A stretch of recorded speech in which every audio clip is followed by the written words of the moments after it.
Hey guys, this is David Jelks, and welcome to the introduction to the I.M. project. So let me get this PowerPoint ready for you guys here, and let's see. Let's go. Perfect. So a little bit of background on the I.M. project. I started this whole process back in 2008 when I was invited to speak at a weekend meeting, and it was really dealing with managers, entrepreneurs, kind of a forward-thinking meeting, for young eager minds. And anyhow, what I was asked to present on was the whole concept of health and wellness. And somebody said, "Would you like to speak about health and wellness?" And of course, I mean, it's been my career for over 2 decades, and I love speaking on the topic. But something kind of struck me, and I really began challenge myself into this whole conversation. And why is it that we keep talking about things? I mean, we have more resources on any aspect of health, wellness. We have more resources on anything we possibly want to fix or amend in our life, and yet the problems still persist. So that's the part I really found fascinating. So instead of actually giving people more information, we wanted to figure out why people weren't using the current information they had access to, rather than dumping more new data on them. So that was kind of the beginning of my journey in the I.M. project. So one of the things that we find that of course in success on any level is the capacity to have an amazing imagination, the ability to see things and bring things into existence that have not yet occurred. And every brilliant philosopher and scientist and thought leader, has really developed the capacity to actually have faith in the unseen and the unknown, and things that are not tangible but are certainly are believable through acts of faith. And faith really is just it's a powerful repetition of an imagination of a preferred outcome. So the challenge is with anything that we're looking for in life, we need to develop the capacity and the conversation around, can we imagine? Can we imagine a positive outcome? And it's not necessarily the steps. If you remember Martin Luther King, his famous quote was that you don't need to see the whole staircase, you just need to see the next stair. And with our imagination, that's the power we're trying to learn how to develop, but consciously develop our imagination, and not just have imagination being cast off as fantasy. So this is one of my favorite quotes by William James, and I'll read it with you, and I'll read it as I read it to myself. In the dim background of my mind, I know what I ought to be doing, but somehow I cannot start. Any moment I expect the spell to break, but it does continue pulse after pulse. And so many authors, philosophers, poets, sages, over time, of course, for centuries, millennia on this planet, we've seen this to be a common denominator. So our challenges in our current environment and the world we find ourselves in are not necessarily novel. We're not living, other than we live in a technological age that's quite unique and powerful. The problems, the human problems, still remain the same. They just tend to be more expanded by the greater populace.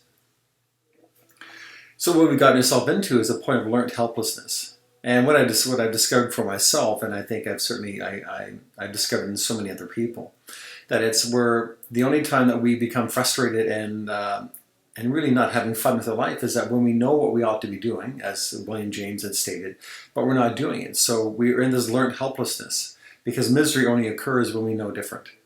Right? When we see that there's a possibility, if the circumstances you're currently involved in that are not optimal, but if that's all you know, and you don't know that there could be a better end to it, another side to it, you simply accept it as life and continue on.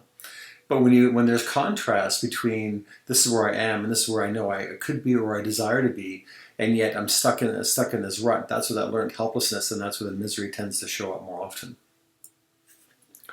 So the 7 main areas of life, and these are the words that I have chosen, and as we go through the conversation week to week, we'll actually expand on it quite a bit more, and I'll show you how to reference and how to reference the roadblocks that are between where you are and where you want to be. And wellness, of course, wellness can mean anything to you. It's your choice to decide what wellness, how that reflects it, and what that reverberates, how that reverberates inside of you, and what that brings up.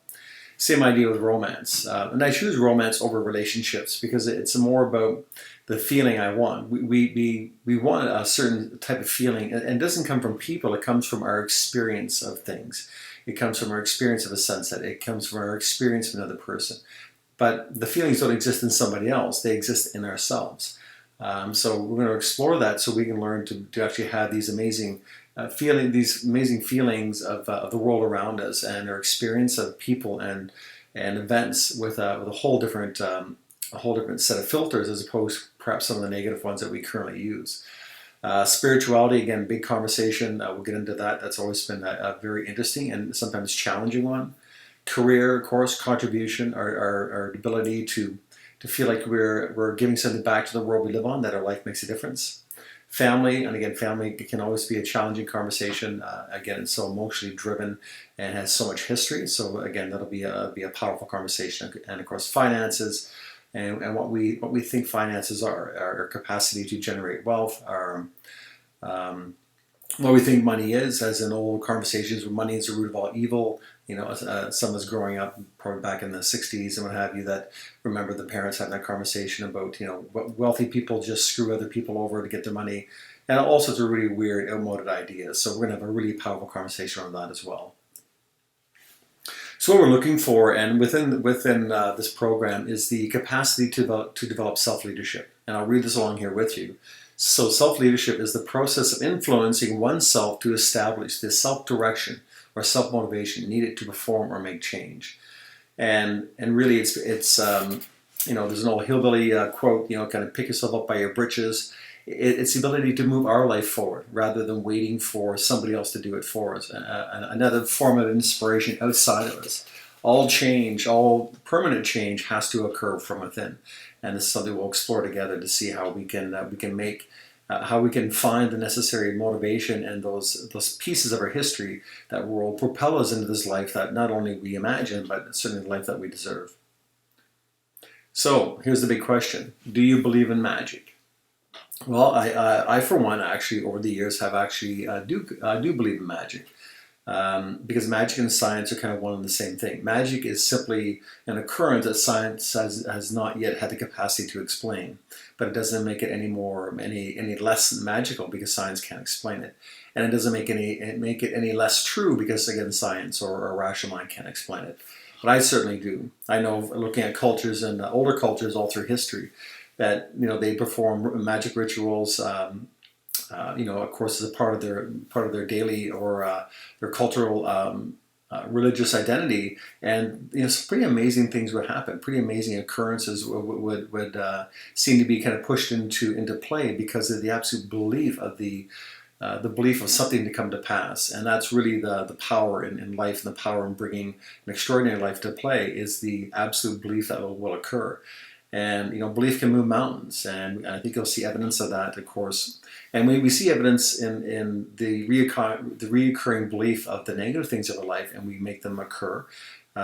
So I think the challenge for us now is actually creating this amazing belief and this powerful, magical belief in things that are more preferred. And let's see if we can actually rewrite the thought processes and rewrite the annals of time and how we project our capacity to make things kind of come into fruition. So magic is simply the power to apparently influence the course of events by using mysterious or supernatural forces. And again, this is something that science can't necessarily explain, but nevertheless, things do occur. So we're going to see if we can do that. And of course, I know we can because we've seen evidence all around us. You may experience it from time to time in your life. You may call it synchronicity, you know, or luck. But I think it's just when we can point all our energies, our emotional energy, and our efforts into one direction, we'll see amazing or mysterious things start to occur in our life that perhaps we've not thought had possible based on our history. And again, all through history and all through various texts, you'll find the same conversation. You know, so for the Bible, everyone who asks receives, the one who seeks finds, and the one who knocks, the door will be open. And of course, this was understood, of course, you know, a millennia ago that, of course, the capacity is there. The late Wayne Dyer, of course, you'll see it when you believe it, and not the other way around. Because I remember the conversation used to be, you know, well, I'll believe it when I see it, right? I don't care what you're saying, but I'll believe it when I see it. And that's not how it works. That's certainly not how it works at all. You have to get the thought there first, the end result. Of course, Stephen Covey, the late Stephen Covey, said this as well. You know, begin with the end in mind. And so we have to create the end goal and the possibility, and develop as much as much detail around the end result and what it looks like, what it feels like, how it's going to change your life, and walk through the various aspects of your life and really fill in the details like an amazing doodle art, so that that you're aware of all the potential changes that may occur when you step into this new event. And this is an author, Charles Haanel. Now, Charles Haanel wrote numerous books back in the 1800s. The Master Key System was the book that the movie The Secret was based on, and that's where the whole conversation started. So this is an excerpt from his book, The Master Key System. And it says, the world we see is a reflection of the world within. Right? So the world outside of us and what we see and how we experience the world is simply a reflection of the world within. In the world within may be found infinite wisdom, infinite power, and infinite supply of all that is necessary, waiting for our unfoldment, development, and expression.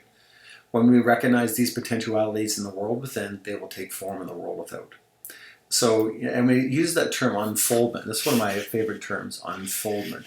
It doesn't mean development. It means opening up and allowing out what's already there. And I think that's the part that we will explore more and more, and I think you'll begin to see and have that kind of that realization that we have everything we need already. Rather, we don't need to go get more. We just need to use what we got and realize that we have it.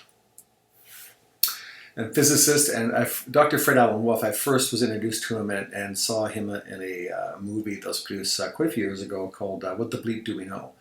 And that was actually, if you haven't seen the movie, What the Bleep Do You Know? I would really highly recommend it, investing the money, either downloading it or buying it if DVDs still exist, and actually go through the process of actually having your brain expanded dramatically. Because again, as he said, it all boils down to this: the universe does not exist without a perceiver of that universe, and we are not only the person perceiving it, but we're also the person creating it. As much as we don't like to admit it when things are going wrong. Now, here's kind of the cool thing: our brain processes about 400 billion bits of data per second. Right, that's a lot of information per second. But we can only extract and use about 2,000 bits of information, and we filter out all the rest. And the reason why we only use 2,000 bits because we use things that are relevant to our pre-existing mindset, our pre-existing thought process, our pre-existing frame of mind. Right? So we only take what's relevant to how we currently think, and we get rid of all the rest of the reality. So think about it.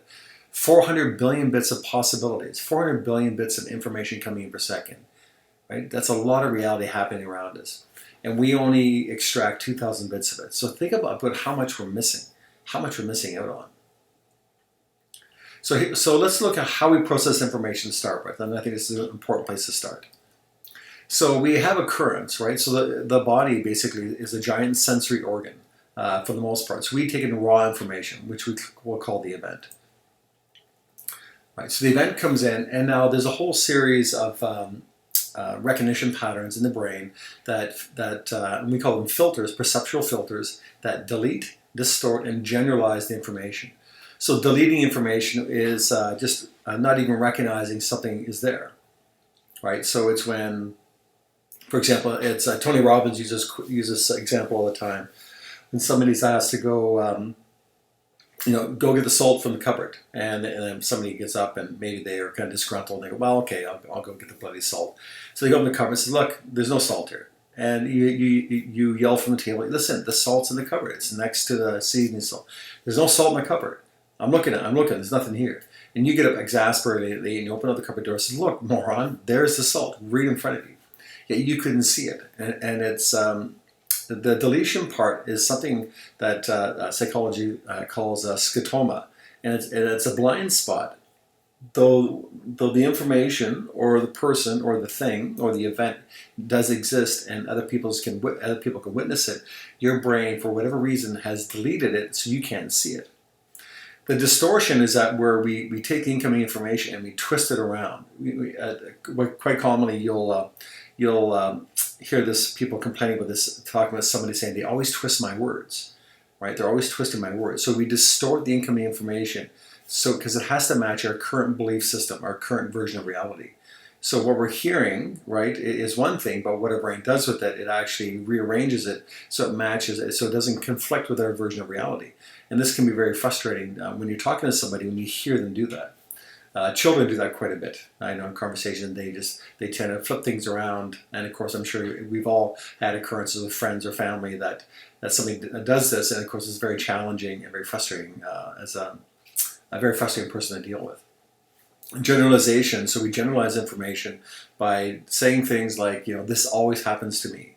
Well, always is always. It's 7 days a week, 365 days a year. That's a lot, or they always do this. They're called universal quantifiers. We generalize information.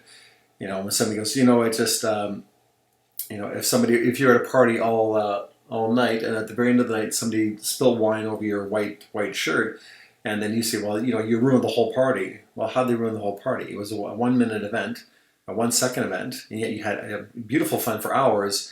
But now you've actually went through and you distort it and kind of generalize that this one occurrence actually went back and you ruined the whole evening. All the great conversations, all the funny anecdotes, all the good food, everything that was going on, and you found a way to kind of to thwart it in your mind. Right. So anyhow, I won't get too deep into this, but you'll discover this as you go along, and just be aware of your own tendency to do these type of things. So this is all kind of designed on our meta programs. And our meta programs, let's just call this our belief system. This is just how we see the world based on our experience of the world so far. So that's what we call our meta programs. And meta programs, of course, are housed in memories. The decisions, of course, we have made. Are based on our meta programs, right? So based on our experiences, what we believe to be right or wrong, good or bad, false or true.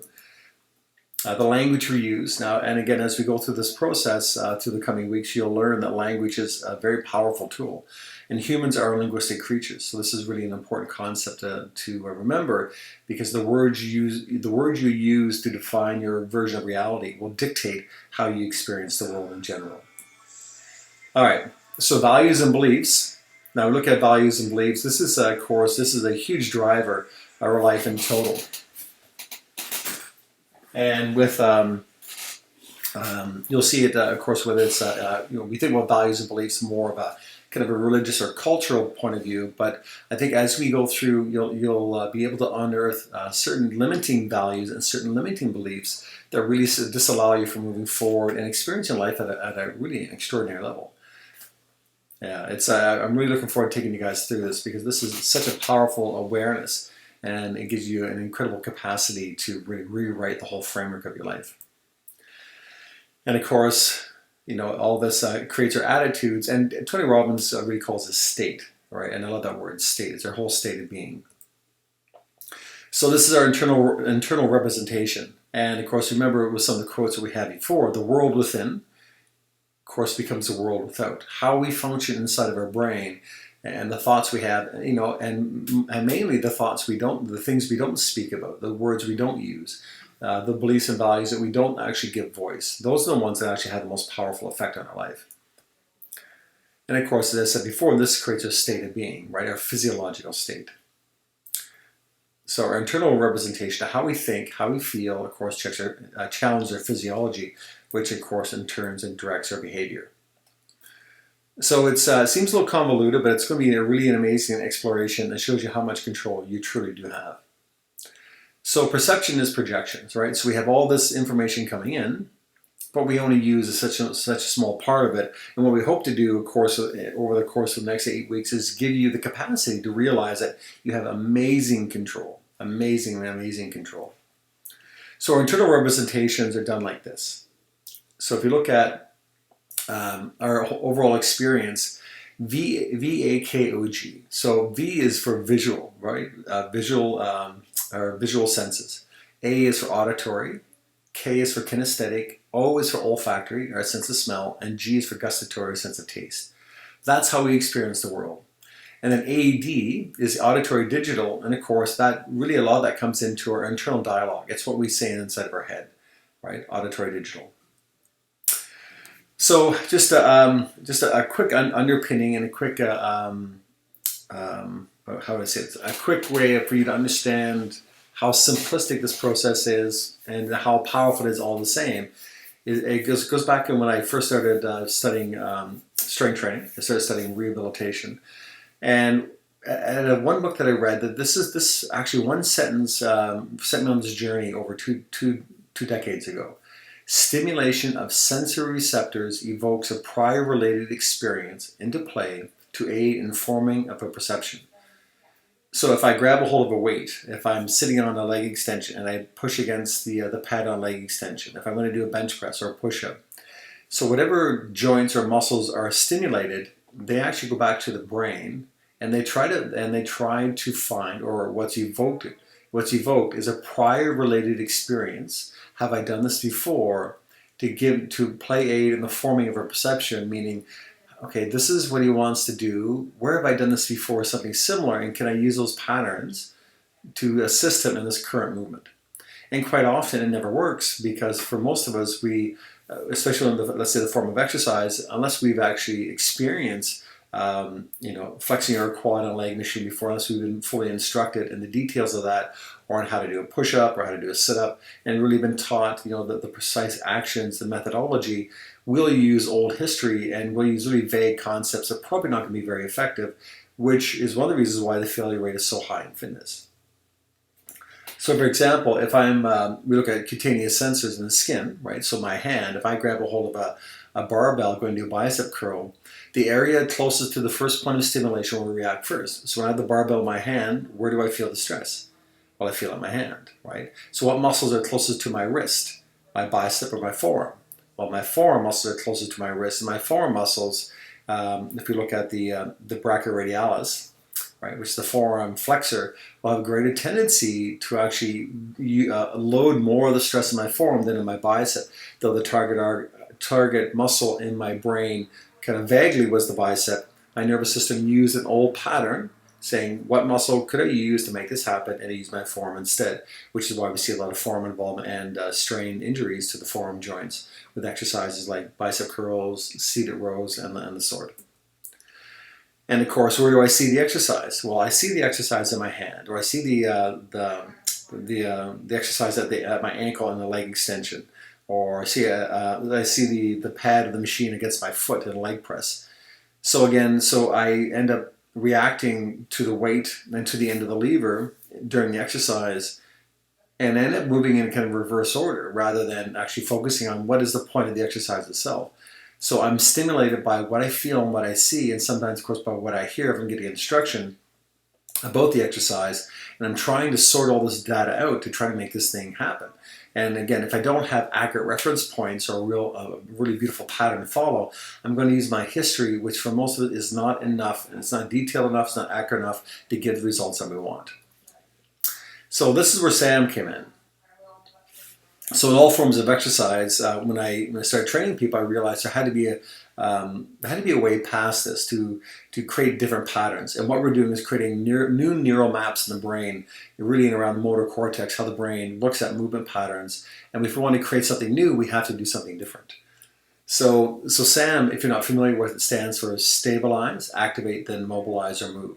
So stabilize for most exercises, if they're done standing, of course, our knees are soft because there's low center of gravity. The core muscles are tight, of course, which anchors the spine, and the shoulders are back and down to create a neutral postural position for the upper body. So once we're in a neutral position, then we go to the activate. We focus on flex or palpate the target muscles. Of course, that's secondly to the secondly to the stability part. Stabilize first. Now, what's the target? And as we go through this pattern, and we do this pattern every single time, of course, the brain loves patterns. And the brain will start recognizing that, of course, this is the pattern of movement.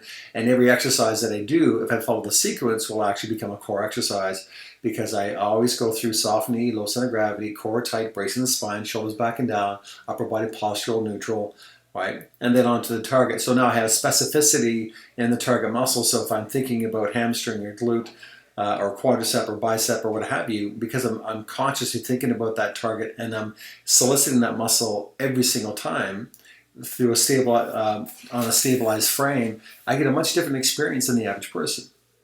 And of course, the last thing we do is move. And the movement is generally the easy part, and of course, understanding the movement, which we train people very well in. The movements are actually sometimes quite a bit different than what you anticipate, because there's an old saying that motion is not exercise. Motion is actually a very thought out protocol and a very specific way of doing things, which is what our strength training programs really show people how to do. So when it comes to our emotional state, I figure, well, why not? Why not the same thing? Why not the same tool? Why couldn't we stabilize ourselves by choosing a powerful emotional character strength and deciding how we're going to show up in our life, not with anything in particular, but just in general. So before I go to bed, how am I going to show up? Right? What are the emotions that are going to help me develop a really powerful life for myself? And if I can choose that, and this should be the same pattern, or the same series of character strengths or emotions that are really going to underpin all my goals and all my aspirations. So picking a strong character strength and emotional state, then I'm going to start planning my goals and my dreams and my desires. I'm going to start thinking about those processes after the fact.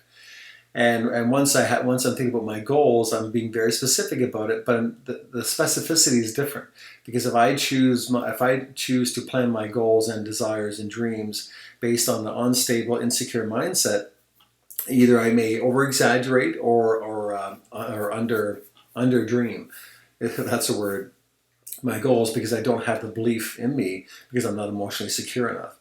But if I begin with the end in mind, I think about if I believe it before I see it. So, what kind of emotions or what kind of strength do I need to have the life that I think I want? And then I have to really figure what that is. So again, over the course of the 8 sessions or so that we'll go through, we'll be asking you every time we choose a goal and have a topic to really, what is the powerful emotional or character strength that's going to be required to see you through to the end, that's going to see you through to this next stage in your life. And the last part, now, the fun thing about the motion, the actions that we take towards our goals, they're generally quite a bit different. Sometimes we don't even know what they are.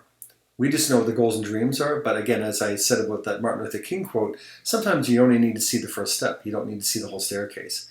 And I think, the action steps need to be a little bit less clear than the first two. And I think once the first two aspects of S.A.M here for our emotional well-being come into play, I think there's a lot more synchronicity and grace that happens in our lives than specific strategies.